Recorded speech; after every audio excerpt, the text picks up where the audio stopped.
Good morning. Welcome to the Hudson Institute. I'm Hussein Haqqani. I direct the South and Central Asia program here.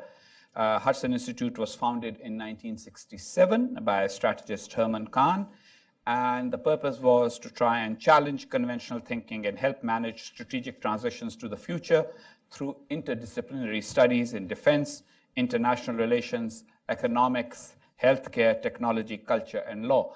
Let me introduce our president, Ken Weinstein. It's a pleasure to have you here, Ken. And would you like to launch by saying something? Well, so it is a pleasure for us today that we are launching our report, An Integrated Approach to the Himalayas.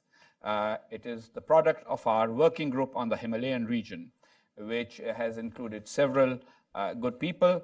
Not just from Hudson, but from other think tanks as well. We had Andrew Small from the German Marshall Fund, who could not make it today because he's unwell, David Michael from the Stimson Center, Jeff Smith, who is with us from the Heritage Foundation, and Michael Googleman from Wilson Center.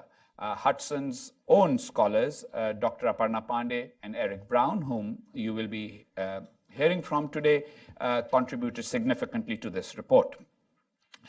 We at Hudson have for some years now believed that it is important to focus both on individual countries, but also on the big picture, understanding regional dynamics. And we think that the Himalayas is one region that needs to be understood in its regional context. The Trans-Himalayan region extends some 1,500 miles. It traverses India, Bhutan, China, Nepal, and Pakistan. Long-standing border disputes and strategic rivalries in the area mean that new connectivity schemes, both international, infrastructural, and economic, are laden with geopolitical significance and security implications. The area is also host to a wide variety of non-state, violent, extremist, and separatist movements with a diverse array of political, economic, and religious motivations and ambitions. Some operate as self-contained domestic insurgencies, while others have transnational characteristics and operate across borders or receive support from external parties. In either case, these groups represent a real threat to the security of the region and to key US partners. And the issues they cause must be rectified to establish regional stability. More important, the Himalayas have significant relevance for the global environment. And that is why it is a pleasure for us that we have with us somebody who cares greatly about the environment, as well as about issues that impact the Himalayan region and make it significant for the international community. Senator Sheldon Whitehouse of Rhode Island is a graduate of Yale University and the University of Virginia School of Law. He served as Rhode Island's Director of Business Regulation and was nominated to be Rhode Island's United States Attorney quite a while back. Senator, you don't want me to tell the years, that'll age you. He was elected Attorney General of Rhode Island and then became Rhode Island's senator in the United States Senate from 2006. I've had the pleasure of dealing with him during my service as Pakistan's ambassador to the US. Senator Whitehouse is currently a member of the Budget Committee, the Environment and Public Works Committee, the Judiciary Committee, the Health, Education, Labor and Pensions Committee, and the Special Committee on Aging. He's the ranking member of the Judiciary Subcommittee on Crime and Terrorism and the Environment and Public Works Subcommittee on Oversight. He has a specific and special interest in issues relating to energy and environment, and has very kindly accepted to be the keynote speaker today on the occasion of the launch of our report. Senator Whitehouse.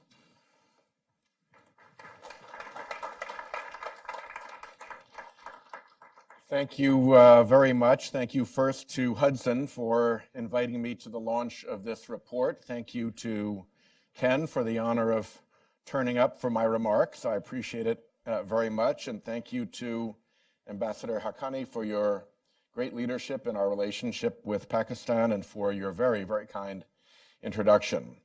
The Hudson Institute report comes at a critical time. In the region, relations between Pakistan and India have long been fraught. In human history, violent conflicts over water are as old as memory.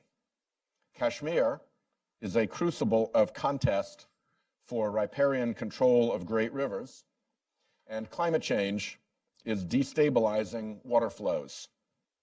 The result of this combination is a region ripe for conflict, even devastation. A piece of this story is found at Ohio State in a nondescript industrial-looking building that you get into up chipped concrete stairs. Down a flickering linoleum hallway is a meat locker type door, behind which is one of the most remarkable libraries on the planet. Instead of books, however, this library stores ice cores, drilled out of glaciers around the world by Professor Ellen Moseley Thompson and her husband, Professor Lonnie Thompson. Ellen and Lonnie are glaciologists who run Ohio State's Bird, Polar, and Climate Research Center. They have spent their lives studying the world's glaciers, including over 34 years working and researching in the Himalayan region. So behind that meat locker door, a vast freezer holds their ice core samples cut out of ancient glaciers around the world, some of which are now gone. Those long cylinders of ice in an Ohio freezer, their only remaining relic. State-of-the-art instruments allow scientists to read the ice cores. By evaluating ratios of oxygen and hydrogen isotopes, they can build a record of atmospheric temperature going far before humankind into Earth's history.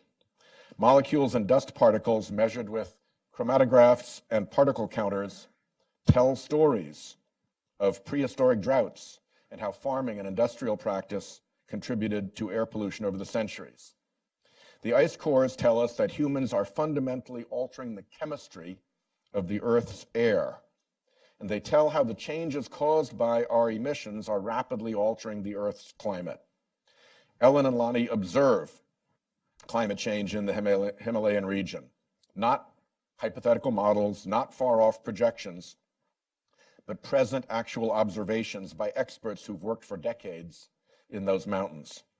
And 30 years of satellite data tells the tale of glacier retreat on the Tibetan Plateau, the most intense in the Himalayas. If we manage to keep global temperature rise to 1.5 degrees centigrade, Lonnie and Ellen warn that temperatures across most of the Himalayas would still rise 2.1 degrees centigrade on average. This optimistic, in quotes, scenario would cut Himalayan glacier mass more than a third by 2100. Business as usual means loss of nearly 70% of Himalayan glacier mass. This has enormous geopolitical implications. The U.S. Institute of Peace reports 3 hazards: that poor responses to climate shifts create shortages of resources such as land and water. Shortages are followed by negative secondary impacts such as more sickness, hunger, and joblessness. Poor responses to these in turn open the door to conflict. I would add a 4th hazard to their list. In the international competition of ideologies and ideas, reputational harm to America, capitalism, and democracy for having failed to act timely to address the carbon emissions problem. As your report points out, these high glaciers of the Himalayas are essential to Asia's water supply. Yearly snow and glacier melt feeds rivers throughout Afghanistan, Pakistan, Bangladesh, Bhutan, India, and Nepal. Over 1 billion people rely on this water source. One river, the Indus, provides 40% of the dry season water for China, Pakistan, and India. Pakistan's major rivers are all fed by glacial meltwater from India. More melting means more flow, and climate change also can intensify heavy rains during monsoon season. The combined effect can be devastating floods. In 2010, floodwaters surged through Pakistan's Indus Valley, killing more than 1,700 people, causing food shortages for 4 million people and resulting in an estimated $43 billion in property damage. Disasters like this strain the capacity of governments and allow extremists to stoke resentment and conflict. Because they are melting, the glaciers are also shrinking. At some point, the swell of added meltwater is offset by the shrinkage of the glacier, and the system veers from flood toward drought. As glaciers in the western Himalayas continue to disappear, the runoff that supplies Pakistan's rivers could drop by 40 to 50%.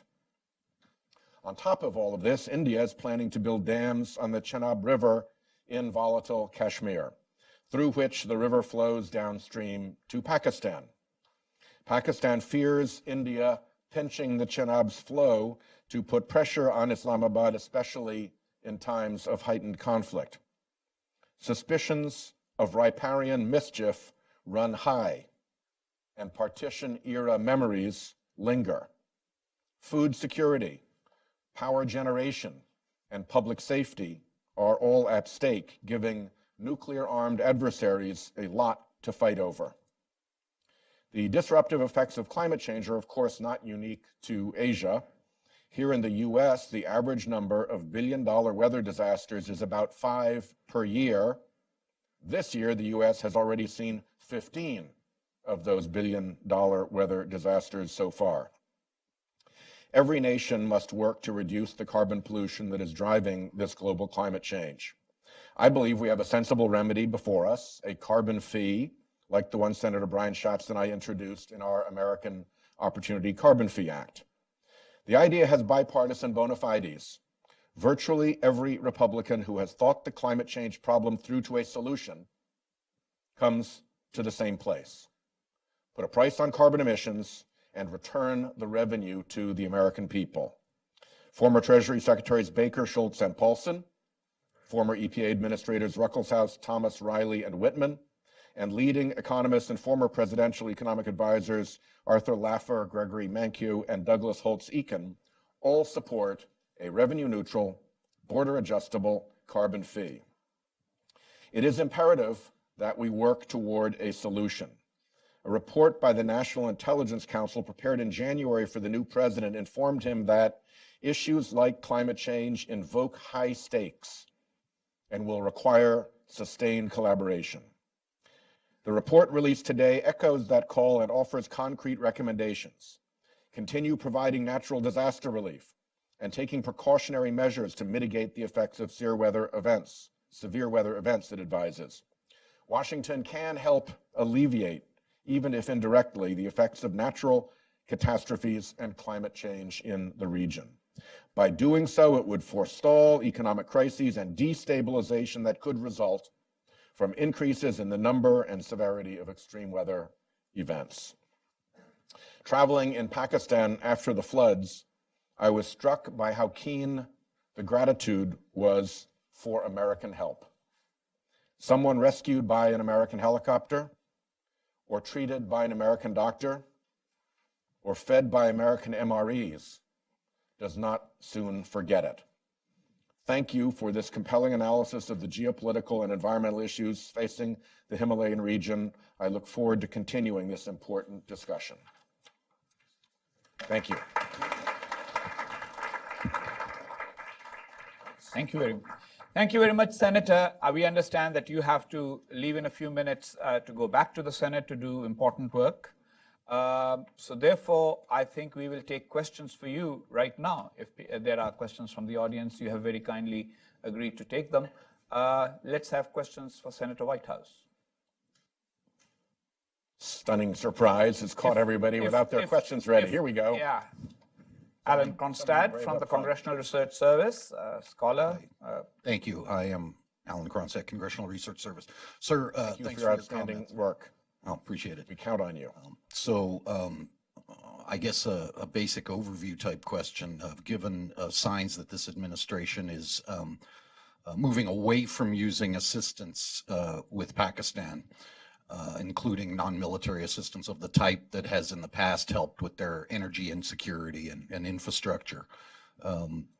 how might we approach assistance, or how would you like to see assistance to Pakistan used in the context of environmental issues faced by Pakistan and other countries in South Asia?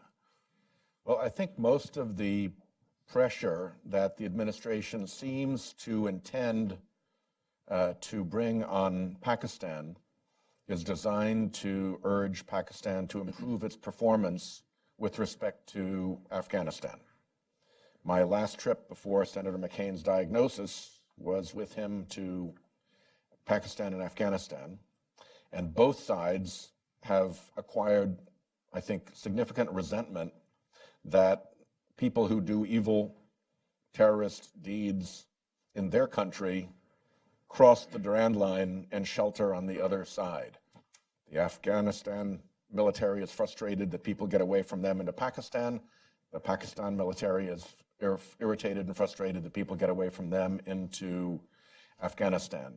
The work that Pakistan has done to improve enforcement along the border, to build fences, to build more stations, the success that they've had so far in South Waziristan, at least pushing back in that province, the reign of terrorists that had been extant for a long time, I think shows that Pakistan is starting to move in the right direction. If it were up to me, I would say get an administration nominated and Senate confirmed ambassador into Afghanistan. November, a year after the election, oughtn't to be too soon for that. Get a administration appointed Senate confirmed ambassador into Pakistan. Again, a year is plenty of time. These are very important places. Get a Senate confirmed person into the South and Central Asia office at the State Department and pay attention and get to work. I think that there is, while there's plenty of suspicion between Pakistan and Afghanistan, I think that there is also enough of an opportunity for goodwill that we can start to work better to help coordinate joint operations and attack the common enemy, particularly that ill-named network that is so often up to no good. You mean the network that stole my family's last name? That's the one. Among other I evil didn't want deeds. to say it. Among other evil deeds that they have done. So I think that is a focus, and I think if that is achieved, then the degree to which pressure needs to be applied begins to abate itself quite a lot. I think that's the motivation for the pressure. Question here. Please wait for the mic. Yeah. Hi, Zeb Train AU. Senator, I'd like to have your comments on an article yesterday at Indian News that China was planning to build a tunnel. It's 1,000 kilometers south of Tibet, north of India, to suck up all the water. Well, that touches on a couple of important points. One is I think that we tend to underestimate the role of water as a vital resource and a catalyst of conflict. As our population on the planet grows, demand for water is going to continue to be essential, and I think will be more and more fought over, particularly when settled expectations of when and where water will appear are disrupted by climate change. So I think that's one of the senses in which the Department of Defense has over and over again called climate change a catalyst of conflict and put it into their quadrennial defense reviews. It also touches on the problem that as the United States disengages from the world and takes an America First nationalist position, China is only too happy to fill in the vacuum that we have left. I believe very strongly that we are in a world contest of ideologies, and that it's vitally important that America's ideology be put out there and that we live our values so that the city on a hill that we talk about ourselves as does in fact shine, so that the power of our example is in fact effective in the world. And I think disengagement allows for Chinese kind of backfilling into that. Now, I don't think their values match very well what people are looking for, but if we're not there, then big projects like that, like highways, the China Rhode and so forth, all the different projects that they're building in Africa, create a fairly strong proxy presence that becomes much stronger if we're disengaged. So we have time for very, very little time because the senator has to rush. A couple And I'm a of- senator, I give long answers. It's in the job description. Yeah. So short question here, and I'm so sorry we won't be able to take your question. We'll try for a short answer, too. Hi, I'm Jessica. I'm a student at the Georgetown School of Foreign Service. Oh, congratulations. I wish you well. I hope there's still a State Department for you. Fingers crossed. I'm sure there will be, Senator. Walking the empty hallways. So my question has to deal with engaging local communities. We were just talking about, America having to, project its values in the rest of the world. How important is engaging local communities on these frontline states, such as in like Ladakh, other like border regions between Pakistan and China, and what are some strategies by which we can engage? I think it's really important. There is a category of foreign service officer or of position that I think is called technology, environment, and science, maybe, which is sort of an overlooked thread through the State Department. Often when I am in a country team meeting, when we're visiting the embassy on a CODEL, that part of the State Department is not even represented in the country team. I think that's a part of the State Department that has to grow very dramatically, because if you are a poor country and your fishery has just gone seeking cooler waters, or if you are a herding country and what used to be viable countryside for sheep and cattle is no longer supporting them because desert has grown, or if you can't grow the plants you used to grow, or if you're underwater because of the floods like Bangladesh is looking forward to, you are going to need help and you are going to need to plan. And the more that we can be there with these people saying, we understand the problem, we've thought this through, here are potential solutions, you need to have really good headlights when the world is coming at you fast. And science and the kind of advice that America's universities and government can provide those headlights. And if those headlights allow these countries to avoid bad collisions with new oncoming facts, then that is very much in our interest. So when you go to the State Department, encourage that, whatever it's called, technology, environment, and science, I think is the thread, because I think that's going to become more and more important for the exercise of our soft power and to show that we are interested, engaged, and humane in the world. And I think we have advantages over all of our competitors in that, but not if we don't show up and not if we don't live our values.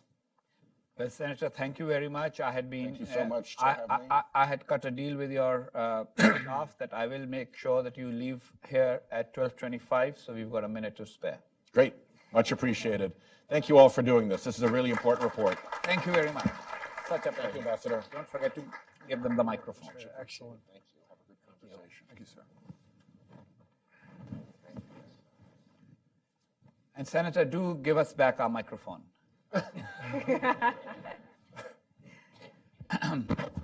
I'll request my colleague, Dr. Aparna Pandey, to join us here at the stage. Okay, so we already heard Senator Whitehouse.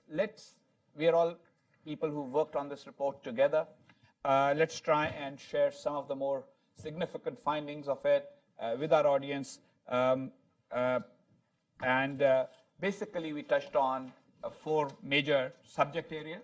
We focused on the security of the Himalayas, the regional connectivity among Himalayan states, water usage and climate change, and then cultural preservation, including the protection of women and minorities.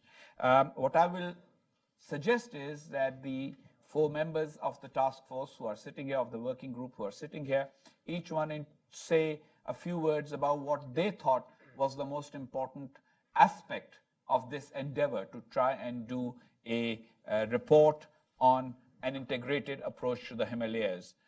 And then we can have a discussion among ourselves and include the audience in it. So if that's okay, I would request Jeff Smith from the Heritage Foundation to go first. You were part of our effort. You participated in the meetings. You contributed significantly to the report. what were you looking at when you were working with us on creating a report on an integrated approach to the Himalayas? Thank you, Ambassador Haqqani, for assembling this group of eminent scholars and for sort of birthing the idea to do an integrated approach to the Himalayas report. I thought it offered a valuable opportunity to maybe take a step back from the day-to-day trends that we're following and think a little more holistically about the security trends impacting the region. And maybe take a different approach by beginning with the fact that they're not all bad, that there are actually a few good trends, security trends across the Himalayas, particularly when you look at the intra-state situation. If you go back just a few years, certainly 10 years, and you looked at the region, you had a fairly virulent domestic insurgency in Nepal with the Maoists. You had India combating the Naxalites, which were identified as the greatest internal security threat there by Prime Minister Manmohan Singh. You had Sri Lanka battling the Tamil Tigers. You had more intense insurgencies in Kashmir and in India's northeast. And you had, I would say, a bigger problem with Islamist extremism in Bangladesh. And while not all those problems have been resolved, in many ways, I think most of them are in a better state now than they were 5 or 10 years ago. Some of them the situation has dramatically improved. The one exception, of course, would be the current crisis in Burma with the Rohingya, which is putting tremendous stress on neighboring Bangladesh as well, humanitarian crisis there. But I think the intrastate sort of domestic insurgency problems that were plaguing most countries in the region for some time, those situations have improved in recent years. And India's relationship with many of its neighbors, I would say, has improved, particularly with Bangladesh over the last 3 years, having resolved a maritime boundary dispute, having resolved a territorial dispute and a border swap, having exchanged visits between prime ministers. I think relations among India and most of its neighbors are on the upswing, and of course relations with the U.S. Have improved significantly. So there's some stability there. The bad news is India's relations with its two big neighbors to the east and west have not improved. And the China-India relationship in particular, a subject, an area that I watch very closely, there has been a steady deterioration in bilateral relations. And this is something that really began in the late 2000s, I would say slowly and gradually, but has accelerated in recent years, particularly during the Xi and Modi era, which frankly got off to an unfortunate start when during President Xi's inaugural visit to India in 2014, there was a intrusion by the PLA across the border in Ladakh, sort of overshadowing and kind of poisoning the atmospherics of that initial visit. The next year, China assumed control of the Gwadar port, reached an agreement with Pakistan to sell it 8 submarines in its largest ever defense deal, and opened a new military base in the Indian Ocean, in Djibouti, where Chinese submarines and military vessels have been operating with greater frequency, contributing to the sense of, I think, encirclement in some corners in Delhi and creating new avenues for friction and competition. Of course, this year, some of this culminated in what many believe is the most volatile crisis at the China-India border. The Doklam dispute's actually the China-Bhutan border, but for all intents and purposes, it was treated as an extension of the China-India border dispute. An over 2-month standoff between Chinese and Indian border forces in the Tri-Junction area where Bhutan meets with Tibet and Sikkim. That was resolved, but through a disengagement, not a complete withdrawal. So there are still sizable numbers of Indian and Chinese forces not far from one another in the area, and there is concern about what this portends for the future of border management along the line of actual control. So I would say with the China-India relationship, there has been a crystallizing crystallizing of the competitive elements of the relationship. And last but not least, Pakistan, which continues to be problematic for several reasons to several countries in the region and to ourselves. I'm often asked by people outside of Washington, maybe friends or family back home, I read all these headlines about Pakistan. Could it really be as bad as it sounds in the press? Of course not. It's much worse. Much worse. I've been watching Pakistan now for many years, and I've been highly critical of Pakistan's role in supporting insurgencies, terrorist groups operating within Pakistan, targeting India, Afghanistan, and the United States. I don't see a material improvement in the situation there. I don't see that the Pakistani government, the Pakistani military has had a paradigm shift, has decided to take a fundamentally different approach to the terrorists within its borders. What we may see is the US government taking a different approach. There's, I think, for the first time in a while, the opportunity and the possibility that the Trump administration will change course and will decide to try employing carrots. That, in my opinion, has not been done yet. Withholding some money for a job poorly done is not a stick. That is not punishment. That is fair, but it's not punishment. And if you read the statements by Secretary Tillerson and Secretary Mattis, it seems that there's a greater willingness now to make this a transactional approach. And if there are not results, then there will be a cost to pay. Thank you. Well, thank you very much, Jeff. Michael Googleman, Woodrow Wilson Center, you may not completely agree with everything that Jeff said, may have your own views, but you were also part of our team and you focused on certain areas more than others.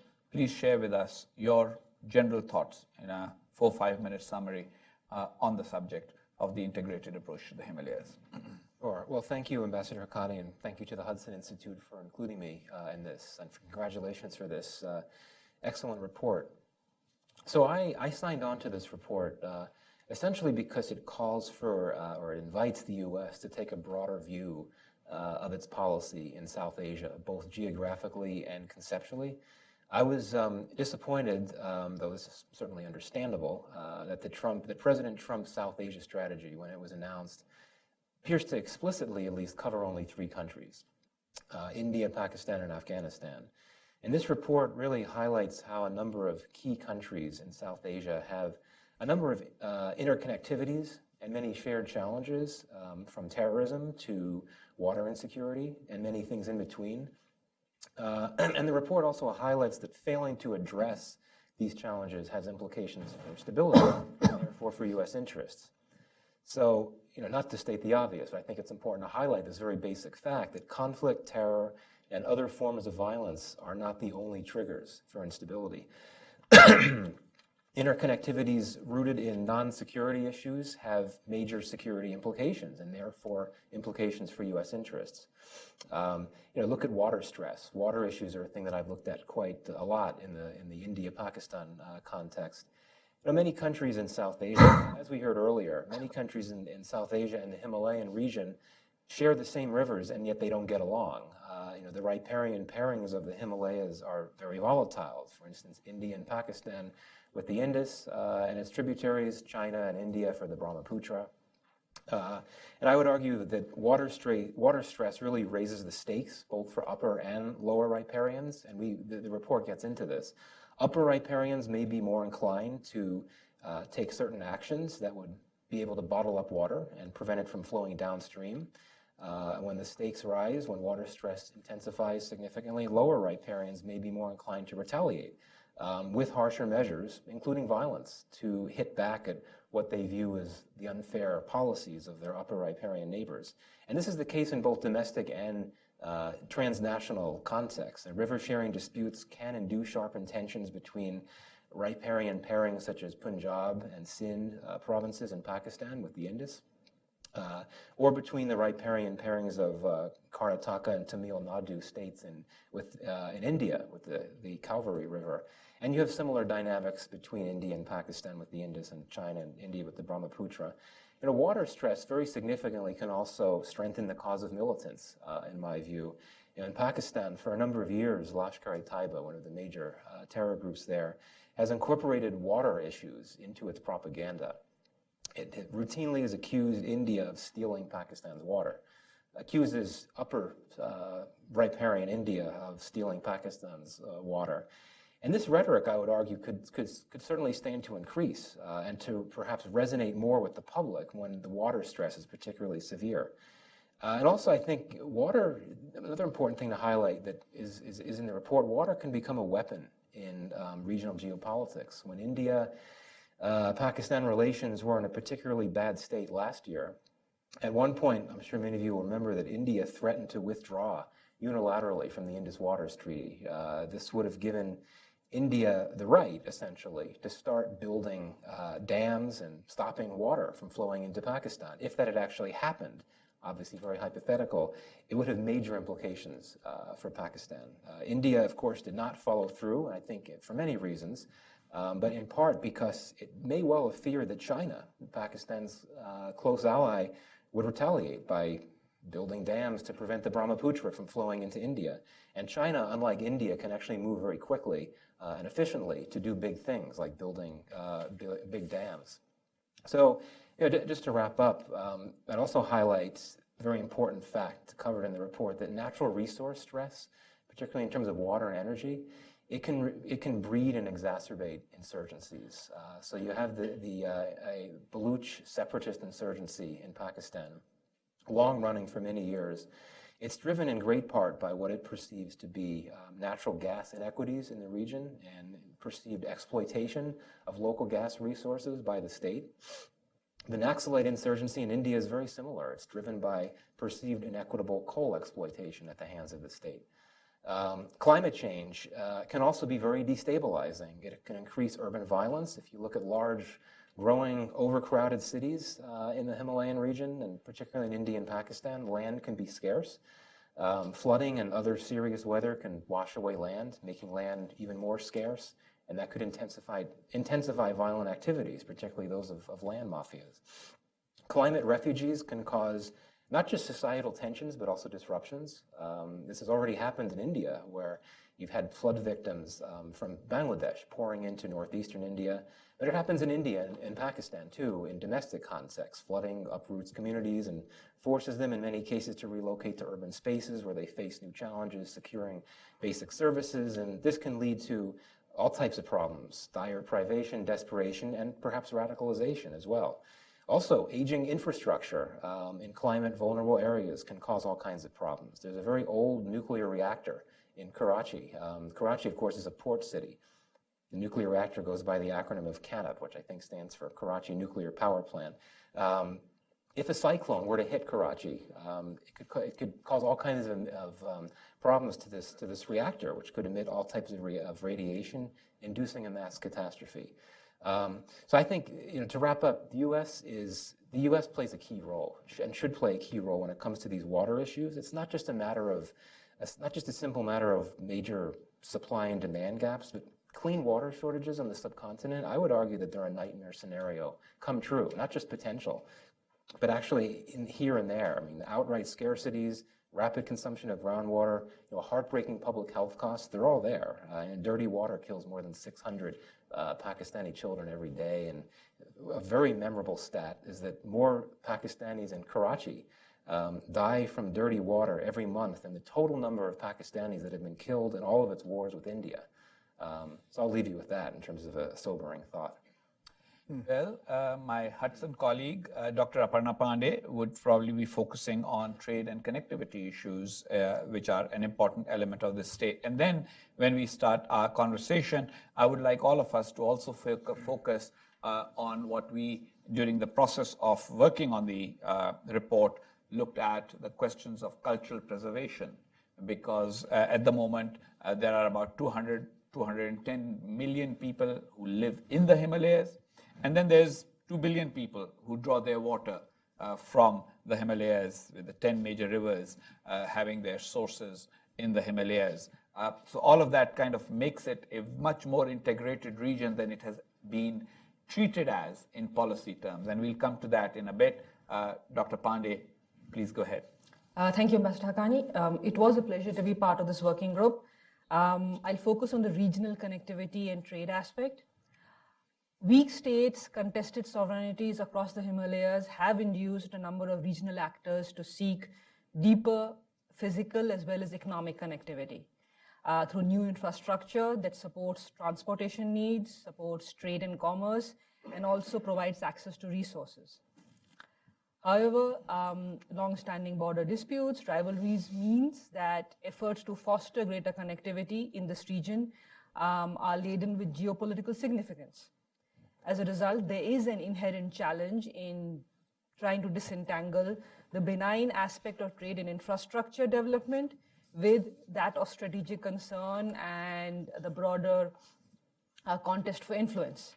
China's One Belt, One Road, or BRI, its expanding presence in South Asia and the greater Himalayan region, higher interest loans to countries in the region, excluding India, to build sensitive infrastructure, whether it's ports or roads and highways, have deepened concerns about Chinese domination or Chinese presence that would undermine economic and political opportunities for the people of the region.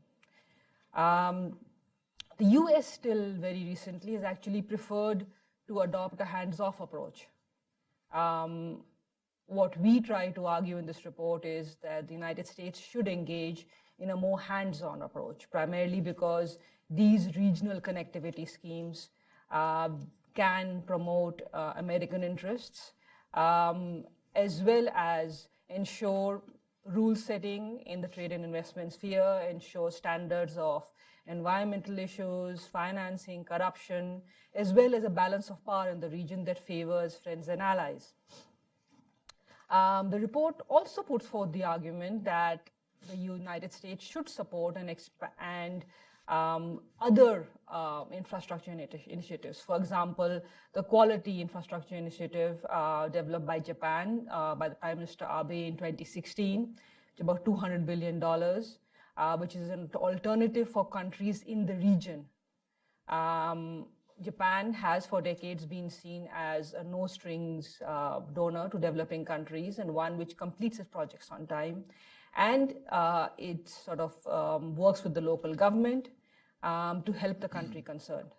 I'll stop there, and then the rest I can answer in Q&A. Good. Well, yeah, we do have 4 major recommendations, which I will list, and one of them you focused on, which is engaging, and these are recommendations to the US government, to the Trump administration. What should it do to have an integrated approach towards the Himalayas? And one of those recommendations is engaging in a more hands-on approach regarding trans-Himalayan connectivity to support development that serves the people of the region. Our next speaker is my Hudson colleague, Eric Brown. Eric deals with a lot of hard security issues, has also been examining the role of China and its efforts to try and dominate the region. So, Eric, your thoughts. Thoughts, yes. I have the unenviable task of going last and batting cleanup, so I'm going to reinforce a lot of what was said and hopefully add on to it. What I'd like to attempt to do, since I've been asked to talk a little bit about the strategic and geopolitical dimensions and thinking that went into this report, I'd like to try to tie some of the larger strategic themes to the core themes of population security that we tried to take up in the report that Senator Whitehouse had spoken about, and that, in fact, through our report, which called for an integrated approach to the region, we attempted to address. Anybody who visits the region understands that geopolitics and population security are deeply connected. The Himalayas, as we know, is a classical shatter belt. There was a great book written by Professor James Scott at Yale University called The Art of Not Being Governed, which talks about the peoples of the Zuniya Massif historically as being a bunch of very human topography that's as deeply variegated culturally as is the terrain of the Himalayas. And over the course of centuries, many of the larger state-building projects in China and in the Asian subcontinent and elsewhere had always attempted to establish a position there, but the people in the Zamia Massif had always repelled those efforts from a lot of the more agrarian imperial powers down below.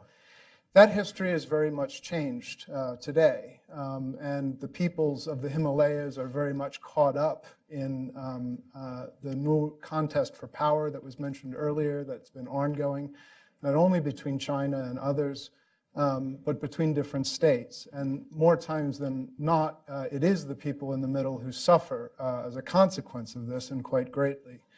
So in answer to the question that was posed earlier about how important is it for the US to get involved on the frontiers in the Himalayas, I think it's the ball game. And I think we need to take, as proposed in the report, a much, much more comprehensive and multidimensional approach to improving population security all across the Himalayan frontiers and all of the countries affected by it. But to do that, we also have to engage in geopolitics. Why? In 1978, the US undertook, as we all remember, to basically crack the communist world in half by abetting the rise of China. Through the mobilization of an enormous amount of human capital and expertise, the US made strategic investments in China's political economy, which had been junked by the Mao Zedong regime. China itself had been destroyed by the first 30 years of the People's Republic of China's rule, and the US wanted to help China to recover from this for clear strategic reasons. And it was that involvement that helped to abet the rise of China. We had an opportunity to reappraise that whole security strategy in 1991. But for a variety of different reasons, one, there was a lot of good money to be made. Another reason was there was a conceit on both sides, across the political spectrum here in the United States, that more economic involvement with the Chinese mainland would also lead to a political remodeling of the Chinese system of government. That, unfortunately, has not yet happened. It may yet happen, but it has not yet happened. And so now we have a situation where, partly because we've involved ourselves in abetting the rise of China for all of this time, we've created an enormous geopolitical imbalance across Asia. And what we have is an aggressive and revisionist People's Republic of China, which is pressing unfounded territorial claims against maritime nations in the East China Sea and in the South China Sea.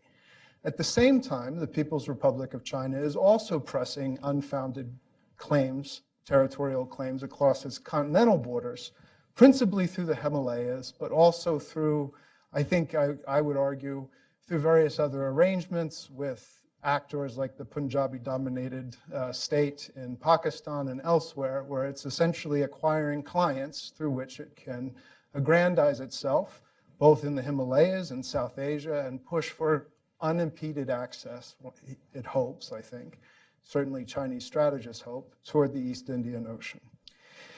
We do ourselves here in the United States a disservice not to attempt to connect these two strategic competitions. Why? China is a hybrid power, a hybrid country power. It has a maritime border as well as a continental border. It cannot aggrandize itself on both fronts at once. And so by virtue of that reality, there has been a coming together, both between India, the Indo, and the various Pacific nations who are worried about their security and about their sovereignty, and who have, I think, awoken in very recent years from the mental torpor and said that if their security and their way of life is going to be protected, it's time now for us to acknowledge our core interests, and that involves keeping the Indo-Pacific free and secure. Including from powers that are attempting to undermine the sovereignty of all of the nations, and including many nations that are established capitalist democracies and other nations which are attempting still to form themselves on a more durable political and economic basis. This is the ballgame in the Indo-Pacific, and because of that, we've had a lot of interesting statements from the new administration, which has been driving forward a lot of sentiments that have been developed over the last decade by both Democrats and Republicans. And that has been to make an effort to really attempt to consummate the US relationship with India in particular. Secretary Tillerson made a really remarkable speech, remarkable for a Secretary of State, not too long ago at CSIS, where he talked about the US-India relationship in a 100-year frame.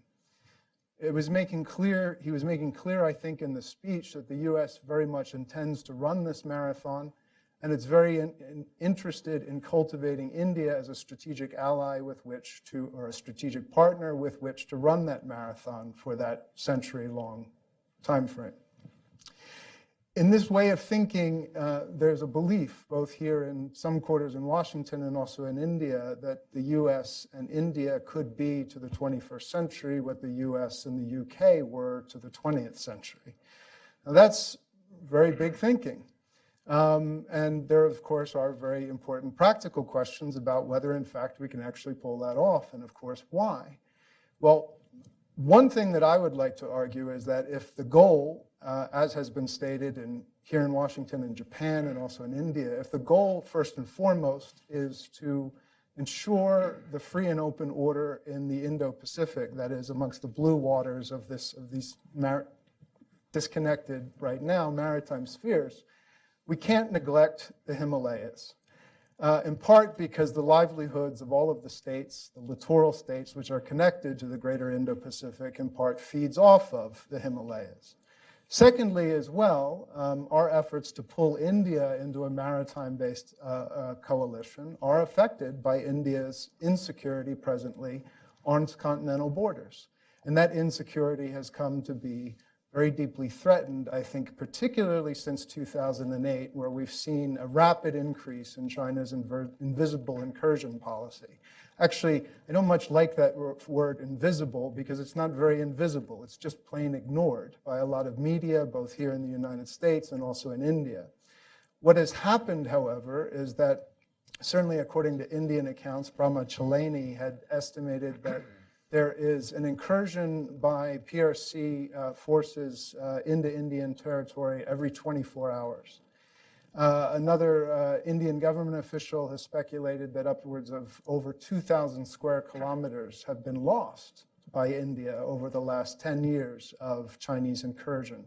This incursion is happening not just simply through military means, but what's happening are shepherds and others are coming in, civilians are coming in, and then Chinese forces come in behind them and attempt to essentially claim this territory for themselves.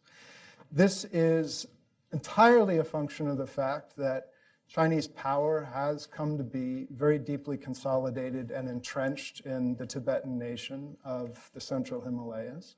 And as a consequence of that, Tibet has become a sort of launching pad for future other PRC efforts to aggrandize itself in neighboring communities. The claim that PRC makes in Arunachal Pradesh, for example, is based on some incredible history that PRC think tanks have concocted that Arunachal is connected to Tibet. Likewise, Ladakh is claimed by many Chinese historians as being, in fact, Little Tibet, when in fact Ladakh, it's a very important region in northern India, has a very different strategic cultural history from the Tibetan one. And local Ladakhis feel somewhat bothered by the fact that people refer to them as Little Tibet, when they have a great history of their own, which is, in fact, as Hussein said, now under threat. So I'm going to stop there. Good. Not good that you're stopping there. I'll pick up again in a good, bit. whatever everybody has contributed to the discussion. Before we open the floor for questions, I open the questions from the floor. Let me just ask a question. The recommendations of the group as a whole include definitely a concern about an assertive China. And that it also talks about India-China tensions and then about Pakistan's role. But in the conversation, it's very apparent that while there are these larger actors that have significance in the Himalayan region, there are what one could call cultural entities or cultural and political entities going back centuries that are under threat. We've already heard about Tibet. Eric spoke about it. Ladakh is another. Sikkim, Bhutan, even Arunachal Pradesh, while being a state within the Indian Union, it has a unique cultural and historic identity. will the people of the Himalayas be able to retain their cultures, their historic identities, or is it their fate that they will end up being squeezed by the giants around them who want to assimilate? I mean, it's possible for them, and all of these have survived over the centuries by having close relationships with the much larger kingdoms or powers around them. But that was always on the assumption that the great powers will not eliminate or threaten the cultures. And so we still have people in Ladakh who live a certain way of life. They are Buddhists, even though they are part of the Indian Union, but or part of the Jammu and Kashmir state, which is now under Indian control, but they've maintained their cultural identity. Similarly, the Sikkimese have maintained their identity over the centuries. Bhutan has maintained its independence and its identity. Nepal would argue that it's also under pressure, and it's being made into a battleground for Indo-Chinese competition. What happens to these cultures, these historic entities, and what role is there for the United States in particular and for the rest of the world in ensuring that that cultural elimination does not happen? Anybody? Eric? Well, I would say that first off, one need only look at the cultural repression and repression of people in Xinjiang and in Tibet to see that the PRC, as it's presently constituted, is not an ally in attempting to preserve the historical cultures of the Himalayas, among other places. But we add to this another part of the problem, and that is up until relatively recently, other states in the region have been relatively weak and unable to provide an alternative form of governance for the peoples of the Himalayas. In fact, there was a strategic decision in Delhi made a long time ago not to develop the region, including not to solicit insights from the locals, in part because Delhi was concerned that Pakistan or perhaps India or China would use infrastructure that India built against them. That strategy, however, has come to be outdated, in part because of the significant military and economic presence that the PRC has established across the frontier borderlands that India and China share. China is now involving itself economically on the Indian side of that border and also in some of the factions amongst the various religious groups along the Buddhist frontier across the Himalayas. And the only way to meet that threat is not only by augmenting India's military capability, but also encouraging India to provide an alternative form of government for the local peoples, in which the local peoples have a say in their own development and in their own security. A hybrid defense is required, and that requires not just the fast twitch muscles of greater deterrence, but also the slow twitch muscles, which will allow this marathon to be run. Okay. Aparna, you were saying something? Just a few points to add on. One is that, unfortunately, the region has ecological challenges, not very well developed in some parts, so many people leave that region for livelihood outside, and that has an impact on the local economy. Thirdly, not just Tibet and Xinjiang, but if you go to Gilgit-Baltistan and other parts, if you look as CPEC expands, as China's OBO. CPEC is the China-Pakistan Economic Corridor, which is part of the Road and Belt Initiative. So Chinese laborers and Chinese engineers come into the region. There are reports about a change in the ethnic demographics of the region because of the number of people entering that region. That's another factor in this. Okay, Jeff. I'd like to piggyback off a few comments Eric made. And I'd like you to address the whole question of what can be an alternative to the Belt and Road Initiative. I will. So incorporate that in your answer. That was actually a part of it. And Eric's presentation touched on, I think, a couple very important points that underscore the nature of this report, the interconnectedness of the Himalayan region. A phrase that you've heard a lot more of lately is the Indo-Pacific region.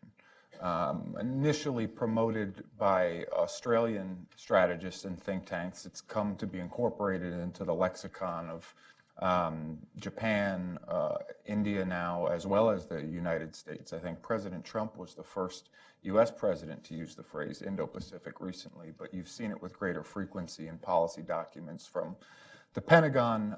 Pacific Command still likes Indo-Asia Pacific, but we've seen this because I think strategists in Asia and here increasingly see the Indian Ocean and Pacific regions, but also the continental space, as an interconnected strategic sphere. Developments in one increasingly impact and have consequences for countries in the other space. There's a lot of reasons for that, but I think China's very ambitious One Belt, One Road initiative, or Belt and Road initiative, is accelerating the interconnectedness of the space and the degree to which we must think of it all in the same strategic paradigm. And really a remarkable waypoint in India's history, I think, in the history of China-India relations, but in India's foreign policy evolution, post-Cold War foreign policy evolution in general, was the fact that it essentially stood up as the only country in the world to say, we are not subscribing to the One Belt, One Road initiative. Not only are we not going to send representation or join it, but we're going to very publicly voice our criticism and where we have concerns and why we think this type of infrastructure vision doesn't suit either our interests or the interests of many of the countries involved. And for a long time, they were the lonely voice on the Hill. And the United States and Japan and Australia sort of withheld their opinion and waited, I think, until about 2 months ago before coming down hard one way or another.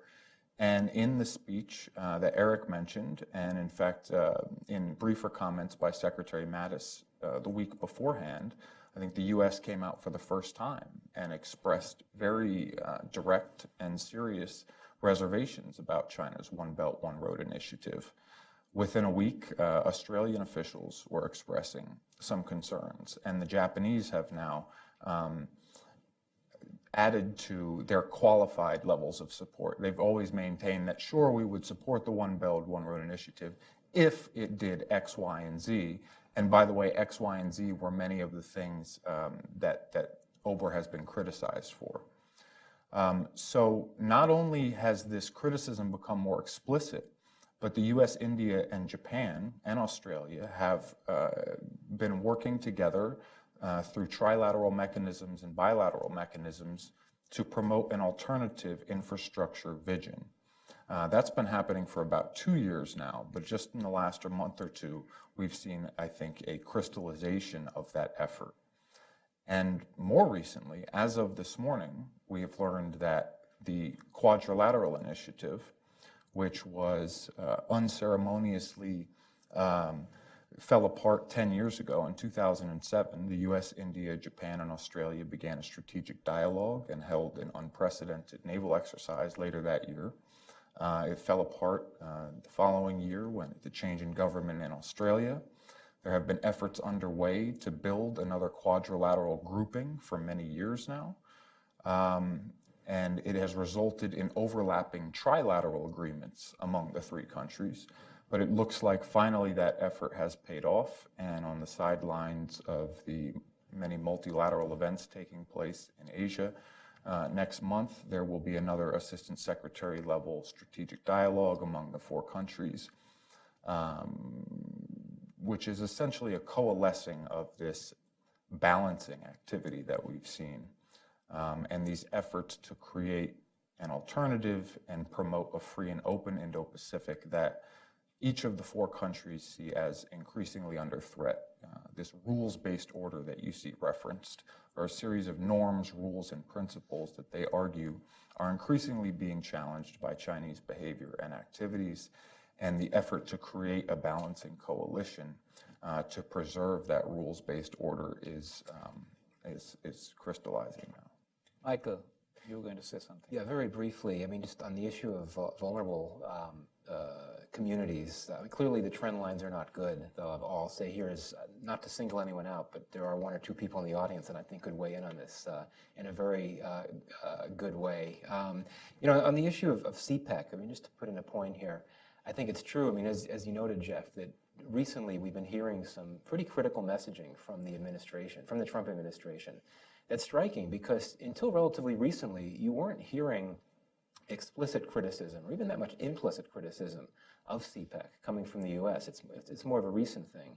And I think, you know, the important thing to keep in mind with CPEC is I think the way that the U.S. would regard it would really depend on the lens through which it wants to see CPEC. If it wants to look at CPEC through the lens of economics, then it sees this project that is aiming to attain some objectives that would really reflect U.S.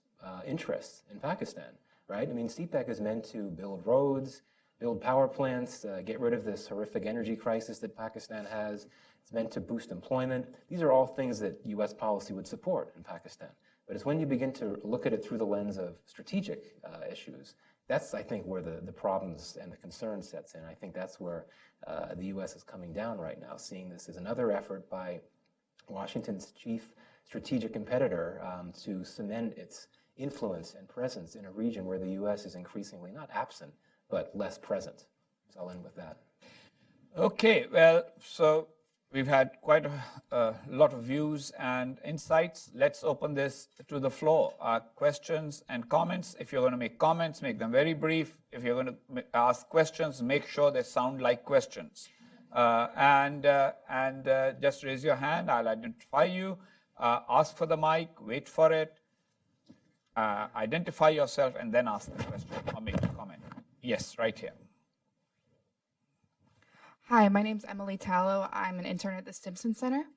And I had a question about the Belt and Road Initiative and Tillerson's comments about the predatory economics of the Belt and Road Initiative and the need to partner with India to create an alternative.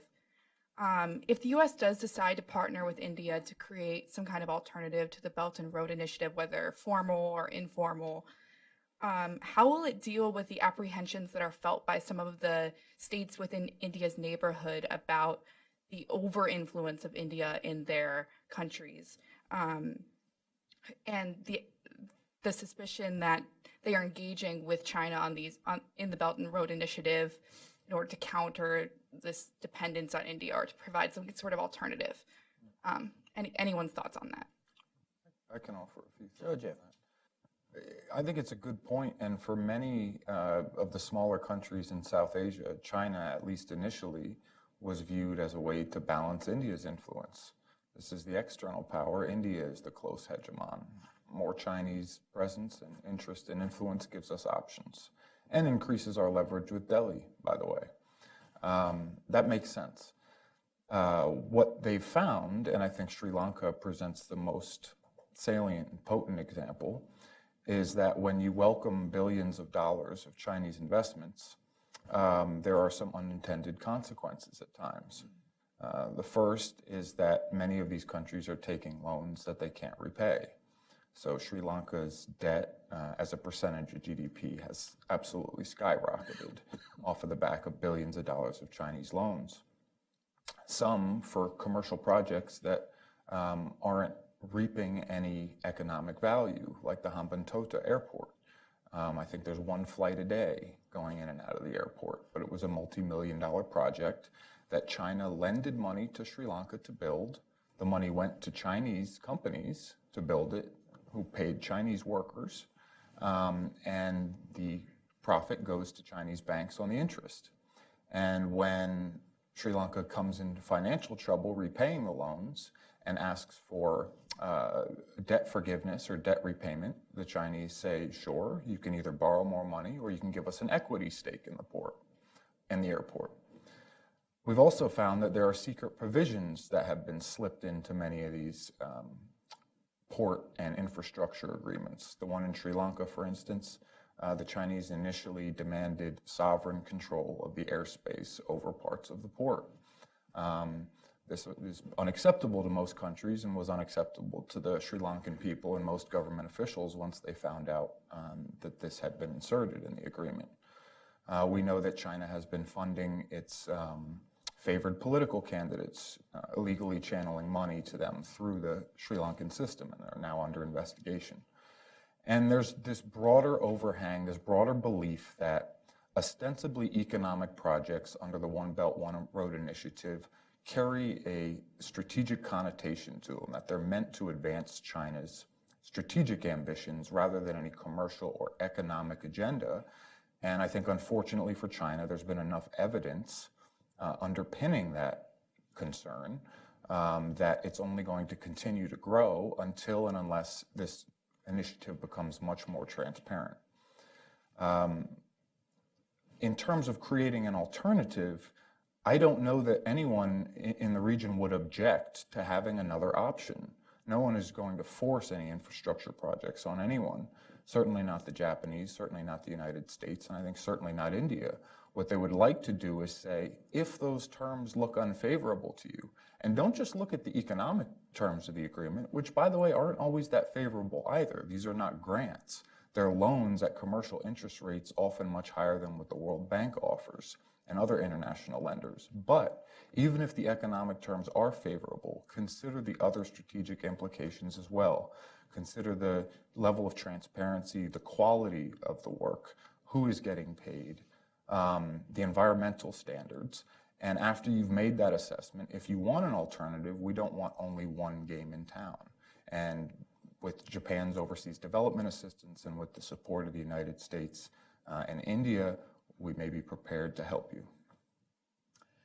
Okay, right there.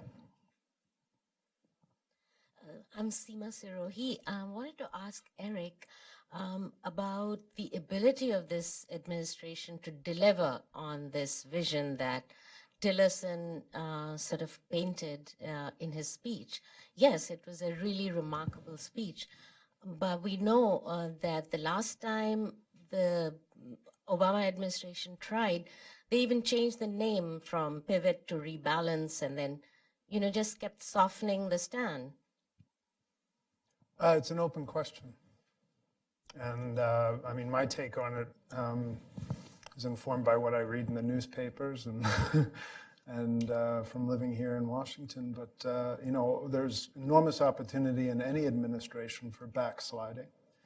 Political backsliding, including on key strategic initiatives such as this. And every new administration, some more than others, experience levels of dysfunction.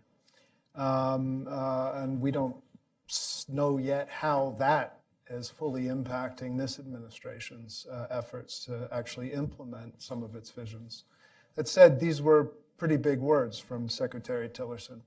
And they're also words that I think have quite broad support here in the United States politically. And they're notions, concepts, strategic concepts that have been nurtured for some time here in the United States. And I think their time is ripe. And so some leadership from the administration on this is likely going to drive things quicker forward than has happened in the past, I think. Michael, you wanted to say something? Yeah, just quick. I think that it's true we hear all about how this administration is unorganized and undisciplined, and when it comes to foreign policy, it's very hard to predict. But I think that if you look at the U.S.-India relationship, this is one relationship that I think, to me at least, the Trump administration really seems to want to get right and achieve a level of continuity with what was there with the Obama administration, where the relationship was really moving forward. And certainly there could be backsliding and there could be problems that arise. But my sense is that this is one area, this is one partnership where the Trump White House really wants to move forward, therefore suggesting that this great vision laid out by Tillerson in that speech could well be pursued in a serious way. And sometimes what we all assume to be backsliding is just a combination of many, many factors. Sometimes resources are not immediately available for something, grant. Sometimes the other side is also not moving fast enough.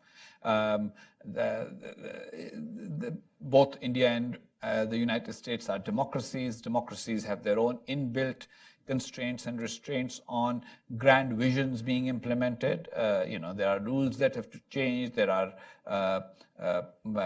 policy documents that have to be rewritten. There are parliamentary committees in India and congressional committees in the United States that have to sort of be satisfied. So I actually agree with both Eric and Michael, but Michael's view that usually strategic partnerships are conceptual before they become practical.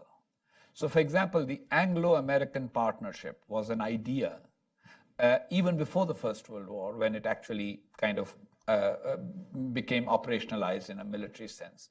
And I think that we are seeing a similar partnership emerge between India and the United States, and it might take time to actually take shape. And by the way, for that, I would say that the Indians need to reflect on their own sort of patterns as much as they want to make comments about America's American administration's abilities to backslide. The Indian side backslides much faster and more often, and then the American side does. So that should be clear. Yes, right there, and then we'll come here. Yes, my name is Roger Cochetti, and I have a question about the prospect of an alliance or a closer relationship, militarily, politically, and otherwise, between the United States and India.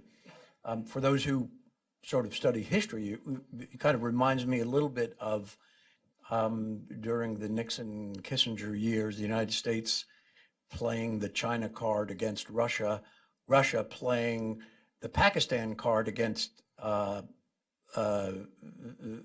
India, Russia playing the India card against China, China playing the Pakistan card against India, India trying to play the Afghanistan card against Pakistan, Pakistan swallowing Afghanistan, and the Taliban and Al-Qaeda resulted in everything blew up. So that there are downstream consequences to this Metternichian approach of playing this card against so-and-so, because it's hard to imagine the United States forging a close alliance with India without alienating Pakistan and who knows who else. So my question is, could any of you discuss the downstream consequences? There's nothing wrong with adverse downstream consequences, but we should enter into something as important as this with our eyes open, saying, this is going to be the fallout. This will be the downstream consequences for Indonesia,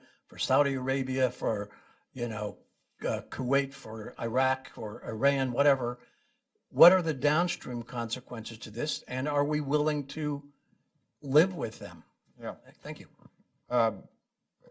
Maybe the most significant downstream consequence is the one that you mentioned, which is that it risks alienating Pakistan, and I just don't care. I don't think anyone cares anymore. Pakistan isn't concerned about alienating us with its support to the Taliban and the Haqqani network. Anyone who thinks that America should, alter our strategic decision-making out of deference to Pakistani sensitivities is mad. The question of whether or not we're using India as a card against China, I think it's a fair question, but in no way do I see it as a card. The relationship is so much more than that. It's a civilizational bond. It's become one, in my opinion. If you look at polling in both countries, Indians are more pro-American than maybe any other population on Earth. It's usually about an 80% approval rating, 6 or 7% disapprove. I think Americans in the most recent poll, 74% are either somewhat favorable or highly favorable toward India. There's bipartisan consensus among both Republicans and Democrats in support of the relationship. Indian Americans are the most affluent community in the United States of foreign expatriates. So the link goes much farther and much deeper now than any balancing game against China or Pakistan. These are two democracies that actually shared a tremendous amount of strategic convergence, even back during the Cold War. It's just that the sort of artificial Cold War alignments of the time, I think, prevented us from realizing some of those mutual interests. And it wasn't until the collapse of the Soviet Union and some of that hangover had time to fade did we realize that actually, in many ways, we are natural partners, and in the words of Prime Minister Modi, natural allies, though not in the conventional sense of treaty allies. Well, both Eric and Michael want to say something, but before that, I want to say something, because when you listed that, that this happened and that happened, you missed out the big ones. For example, the big ones was that the consequence of the US-China understanding was that the Soviet Union collapsed. I mean, it hastened that process in some ways. Similarly, India may have used the Soviet Union may have used the India card against China, but is it that the Soviets used it, or was there a natural and historic background to it? After all, in 1962, when India was close to China, that didn't stop the Chinese from flexing their muscle towards India. So maybe you are overemphasizing the downstream consequences. There are always downstream consequences, but you are missing out the bigger consequences for the smaller ones, which are not unimportant, but which should be taken in the context of one another. Michael first, and then Eric. Yeah, so two quick comments. Two quick things. I agree with Jeff that we're in a different era now when it comes to this notion of upsetting Pakistan with how we deal with India. Certainly, the U.S., I think, will continue to be cautious, but not as cautious as it used to be. I think that the Trump administration would not have explicitly called on India to take on a larger role in Afghanistan if it were still being exceedingly cautious, because that was a major development. I mean, there was nothing new about Trump in his speech putting Pakistan on notice. The past U.S. presidents have done that very frequently, but this is the first time, so far as I know, that there was an explicit call for India to step up its role in Afghanistan. Secondly, I do think we shouldn't get ahead of ourselves. I think that this notion of talking about a deeper alliance between the U.S. and India, I don't think we're at a point yet where we're going to be thinking about these two countries fighting wars alongside each other. We're nowhere near that point. And I think that when you look at the U.S.-India relationship, one of the biggest challenges is how does each side define strategic partnership? Yeah. For me, that's a big question. For India, it's a lot about arms trade, technology transfers. The U.S. may be more interested in operational partnerships, including war fighting together. Yeah. Eric? Just to reinforce what Michael said, I mean, there is an enormous amount of strategic convergence, as Jeff put it, but I take your point. It's very important to look under the hood and to be very prudent. Meta-Nickian schemes, as you put it, often do have second and third order consequences. They don't always produce the desirable strategic and political outcomes that we want. Ever since, particularly in the Middle East and in Asia, but ever since the Clinton administration, the approach that the United States has generally tended to take toward India has focused on empowerment. The important question that the US needs to be asking, and it's a more important question for Delhi and India to be asking, is, well, what kind of power does India want to become? That is a question that I think is going to shape this 100-year relationship. Right now, there's no antagonism between our two political systems. But we don't even know what kind of power we ourselves will become in 20 years, let alone there's very few Americans that have actually looked at the sort of deeper cultural, political, and civilizational discussions which are going on now in India right now. That's why I think when you take an integrated approach, including to the Himalayas, but also to the India relationship, you need to move away from the empowerment paradigm and think also in terms of encouragement. Can India master itself? Not just its environment, but master itself to improve the security of the vulnerable populations along its frontiers. That's a strategic priority, but it requires something more than simply augmenting military capability. It requires the buildup of governing institutions and soft civilian institutions which can actually help the people of that part of the world fend off the predatory efforts of others. We wanted to end this at 1:30, so that's the last question right here. Hi, Adi Ramachandran, Atlantic Council, South Asia Center. My question was about the potential for a riparian conflict in India and China. It's to the panel generally. What do you maintain are the odds of the inevitable diversion of waters on the Brahmaputra River, which run through India and Bangladesh, to China? What would be the role of the United States in a diplomatic solution to quelling this crisis? And in the worst case scenario, what do you think the risks are, and what would that mean for the region generally? Who wants to go? Eric? Quick comment Jeff, on that. go ahead. This has become an issue, I think, of growing significance and salience in China-India relations. In recent years, you've certainly seen more commentary on it. The reality is, to date, China has built a few dams on the Brahmaputra River, but they are run-of-the-river dams. I mean, they don't have significant water storage or diversion capacity. So China doesn't have very significant capacity yet, and certainly hasn't used it to alter the flow of water into India to date.